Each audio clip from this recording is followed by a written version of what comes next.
रवि श्रीवास्तव जो बातें प्राची ने कही हैं या ममता ने कही हैं, यकीनन मुझे लगता है आपको पसंद नहीं आई हैं, वो आपके चेहरे के भाव से लग रहा है। लेकिन अभी तक जो चीजें निकल कर आई उसमें अगर इस बात को लेकर रिया के वकील पुख्ता हैं कि कुछ नहीं है इनके खिलाफ, तो फिर इमोशनल कार्ड खेलने की क्या जरूरत है? फिर यह फैलाने की क्या जरूरत है कि प्यार करने की सजा है तो फिर ठीक है भुगतेंगे? यह फैलाने की क्या जरूरत है कि बेचारी मिडिल क्लास लड़की है, देखो उसके साथ क्या किया जा रहा है? यह फैलाने की क्या जरूरत है कि देखो जी फौजी की बेटी है उसके साथ ऐसा कर रहे हैं? रोहित जी, पहली बात तो ये दो जो महिला प्रवक्ता आपकी बोली है, प्राची जी और ममता जी, मुझे ऐसा लगता है कि इनके अगर बयान सीबीआई के सामने या एनसीबी के सामने हो जाएं तो अब तक तो रिया को फांसी पे चढ़ा देना चाहिए था, क्योंकि कहां की कहां बकवास है कि कोलंबिया पहुंच गए और 50 साल का बच्चा कोई ड्रग एडिक्ट हो गया। अरे भाई, कोई तथ्य की बात किया करो, आप कम से कम कोई एविडेंस करके तो बात किया करो ना कि भाई आपके पास कोई सबूत है कहने का। दूसरी चीज आपको मैं स्पष्ट कर दूं, व्हाट्सएप चैट के ऊपर किसी के ऊपर कोई केस नहीं बन पाएगा, आप चाहे लिख करके रख लीजिए। ये ट्रायल कितना भी चले, ये रिया को अरेस्ट कर ले उसको, और ये जितने भी ऑफेंस आप बता रहे हैं ये सारे के सारे बेलेबल है और इनमें सिर्फ 1 साल की सजा है। तो ये बेलेबल ऑफेंस है, इनमें कुछ होने वाला नहीं है। सवाल सुशांत सिंह राजपूत की मौत का रहस्य जानने का है, वो ज्यादा जरूरी है। ये किस्सा तो ऐसा है कि जैसे किसी बड़े अपराध के बजाय ये कोई चेन स्नैचिंग का मामला लेकर के आ गए बीच में नारकोटिक कंट्रोल ब्यूरो का। रवि जी आप इसको चेन स्नैचिंग से मत तोलिए, आप बखूबी जानते हैं रवि जी एक सेकंड, आप एक तो इसकी तुलना चेन स्नैचिंग से कैसे कर सकते हैं?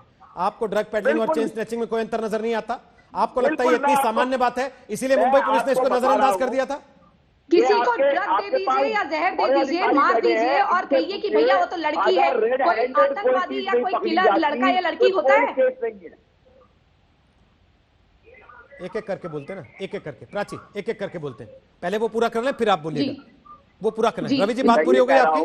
आपको अभी भी आपको चेन स्नैचिंग और ड्रग पेडलिंग में कोई अंतर नजर नहीं आता? मुझे 10 सेकंड और दे दीजिए। हाँ 30 लीजिए। साथ में बड़े अधिकारी बैठे हुए हैं नारकोटिक कंट्रोल ब्यूरो के, इनसे ही पूछ लीजिए कि जब तक रेड हैंडेड कोई आदमी ड्रग के साथ नहीं पकड़ा जाता तो उसके ऊपर कोई बड़ा इल्जाम साबित नहीं होता। रवि जी उनसे पूछूंगा, ये बातें तो हम बता रहे हैं 15 दिन से, लेकिन मैं जो सवाल पूछ रहा हूं सर, रवि जी मैं जो सवाल पूछ रहा हूं वो ये है कि ठीक है, जब आपको पता है कि वो रंगे हाथों नहीं पकड़ी गई ड्रग पेडलिंग में, जब आपको पता है उसके पास सब्सटेंस नहीं मिला, तो फिर ये कहानियां करने की जरूरत क्या है कि फौजी की बेटी है परेशान मत करो, फौजी का लिहाज कर लो?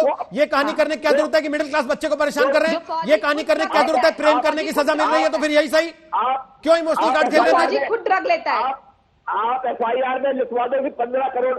और मैडम आप होंगी चर्ची, बकवास मत करिए। प्लीज लैंग्वेज आप जरा तमीज से बात करिए। मैं आपकी कोई मोहल्ले की बहन जी नहीं हूँ जो आप मुझे प्राची जी और रवि जी मेरा एक सेकंड, दोनों की आवाज रोकते हुए, दोनों की आवाज रोक रहा हूं मैं, एक सेकंड दोनों की आवाज रोक रहा हूं।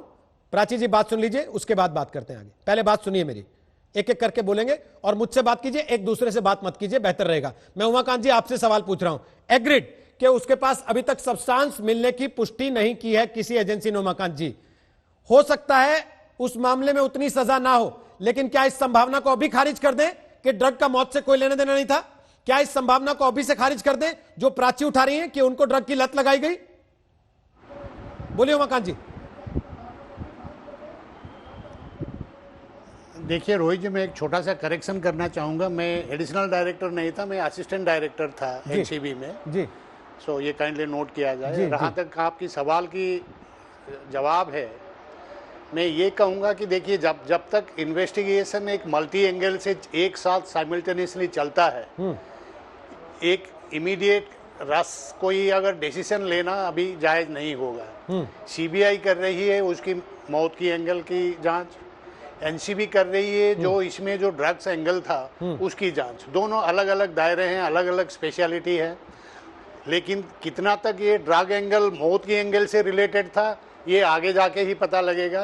अभी मुझे एक चीज़ मैं शुरू से वंडर कर रहा हूँ कि हमें जो ये व्हाट्सएप की जो ग्रुप्स की चार्ट मिल रही है, मोबाइल की जो डायरेक्ट और इनडायरेक्ट एविडेंसेस मिल रहे हैं ये ड्रग डील्स में पार्टिसिपेशन की, डिस्ट्रीब्यूशन की, उसी को लिंक करना चाहिए सुशांत सिंह राजपूत जी के मोबाइल के बातचीत से, क्योंकि अभी वो वाला जो चीजें हैं अभी तक सीन से गायब है। एनसीबी का जहां तक आप अभी वो निर्णायक जो इन्वेस्टिगेशन की दौर चल रही है, आप इसको दो डिस्टिंक्ट डायरेक्शन में बांट सकते हैं। एक तो ये जो करण सिंह वाला और जो भी ड्रग्स का सीजर हुआ है लेकिन जिनका रिमांड नहीं लिया गया है, वो एक ग्रुप है। ठीक। दूसरा ग्रुप है जो बिल्कुल व्हाट्सएप चैप का ग्रुप है, जो डायरेक्टली और क्लियरली इनका जो ड्रग रिलेटेड जो मंगवाते थे, कहाँ से ये करते, कितना चाहिए था, डूबी चाहिए था या ये चाहिए था, ये सारे जो चीज़ें जो क्लियरली उभर के आ रही है वो एक ग्रुप है, और जिनको कि अरेस्ट करके वो रिमांड भी लिया गया है। रिमांड लेने का दो मतलब था। अभी देखिए दो चीज़ें बाकी है,